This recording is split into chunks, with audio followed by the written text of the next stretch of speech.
जय महाराष्ट्र शेतकरी बंधूंनो. काय बा, शेती करताय ना? केलीच पाहिजे. कारण वावर आहे तर पावर आहे. पण केव्हा?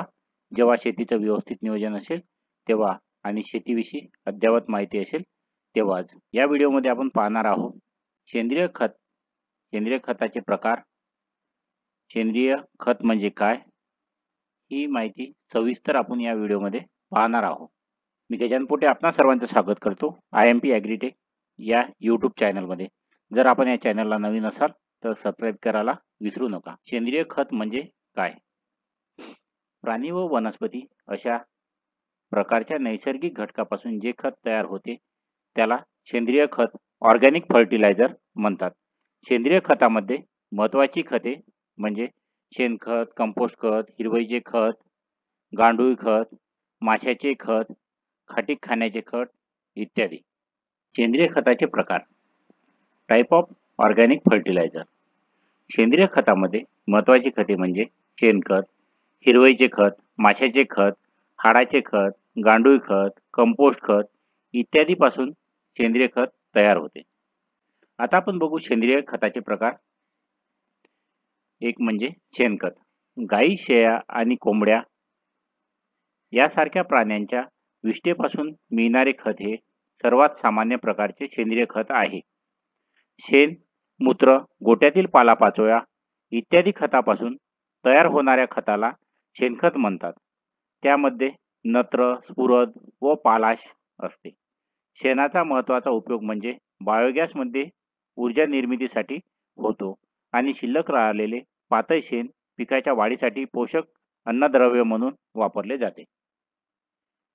2 नंबर कंपोस्ट खत. शेतातील गवत, पिकांच्या कापणीनंतर उरलेले अवशेष, भुसा, ऊसाचे पाचट, कापसाची धसकटे इत्यादी सेंद्रिय पदार्थाचे सूक्ष्म जीवजंतूमुळे विघटन होऊन त्यातील कार्बन, नत्राचे प्रमाण कमी होते व चांगला कुजलेला पदार्थ तयार होतो. त्याला कंपोस्ट खत म्हणतात. यामध्ये नत्र, स्फुरद आणि पालाश असते. त्यानंतर 3 म्हणजे हिरवळीचे खत. लवकरच वाढणाऱ्या पिकाची निवड करून त्याची दाट पेरणी करून पीक फुलोरा येण्याच्या आधी ते नांगराच्या साहाय्याने जमिनीत गाडतात. त्यापासून जमिनीतील नत्र मिळते, जमिनीचा पोत सुधारतो व ती सुपीक बनते. अशा खतांना हिरवळीचे खत म्हणतात. गाडलेल्या पिकांना कुजण्यासाठी 1.5 ते 2 महिन्याचा कालावधी लागतो. ताग, ढेचा, मूळ, चवळी, गवार, शेवरी, बरसीम, गिलसिडिया तागापासून नत्राचा पुरवठा 5 ते 6 आठवड्यात होतो. मुंगाच्या पालापाचोळ्या जमिनीत गाडल्यामुळे गव्हाच्या उत्पादनात सुद्धा चांगल्या प्रकारे वाढ होते. हिरवळीच्या खतासाठी प्रमुख वनस्पती म्हणजे बहावा, सुळबाबूळ, रुई, गिरीपुष्प, करज, जंगली बदाम, नीम, गुलमोहर, हेटा या झाडापासून हिरवळीचे खत बनवल्या जाते. 4 गांडूळ खत.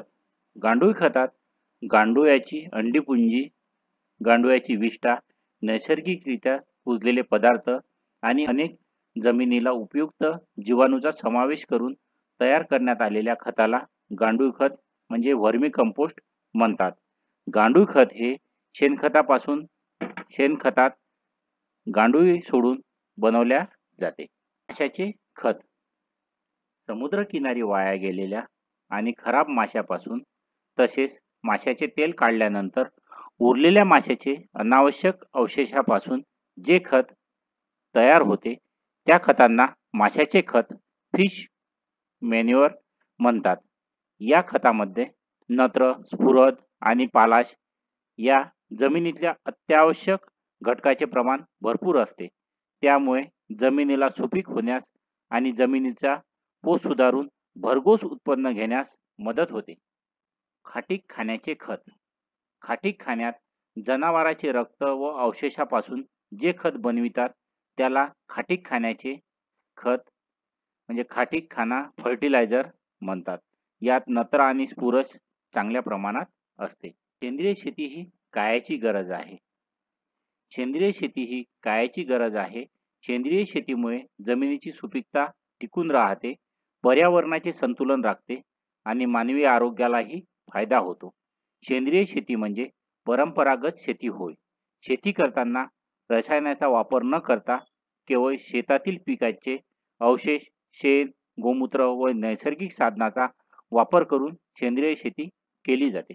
शेतकरी बंधूंनो, या व्हिडिओमध्ये आपण सेंद्रिय खताचे 6 प्रकार पाहिलेले आहे. जर तुम्हाला कुठल्या एखाद्या खताविषयी माहिती समजली नाही आणि जर डिटेल जाणून घ्यायची इच्छा असेल तर तुम्ही या व्हिडिओच्या कमेंट बॉक्समध्ये कमेंट करा. आम्ही तुम्ही कमेंट केलेल्या सेंद्रिय खताच्या प्रकारावर डिटेल्समध्ये व्हिडिओ बनवून या चॅनलवरती अपलोड करणार. तसेच शेती संबंधित व्हिडिओ पाहण्याकरिता या चॅनलला सबस्क्राईब करून दिलेल्या बेल आयकॉनवर क्लिक करा व व्हिडिओला लाईक करा व तुमच्या मित्रांना शेअर करा.